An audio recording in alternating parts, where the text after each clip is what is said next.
Artis Inara Rusli melapor ke Bareskrim Polri setelah rekaman CCTV di rumahnya dijadikan barang bukti atas dugaan perselingkuhannya dengan pengusaha Insanul Fahmi. Inara melaporkan dugaan pelanggaran Undang-Undang ITE karena rekaman CCTV tersebut diduga telah disebarkan tanpa izin. Informasi ini dikonfirmasi oleh Kasubdit 1 Siber Bareskrim Polri, Kombes Pol Rizky Agung Prakoso.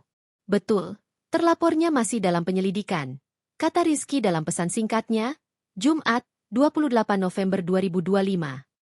Sebelumnya, istri Insan, Wardatina Mawa, membawa rekaman CCTV ke polisi sebagai bukti dugaan perselingkuhan dan perzinahan suaminya dengan Inara.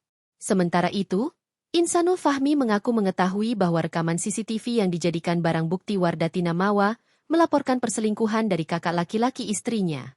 Insan mengaku heran rekaman CCTV itu sampai ke tangan istrinya, mengingat bahwa itu berasal dari kediaman pribadi Inara.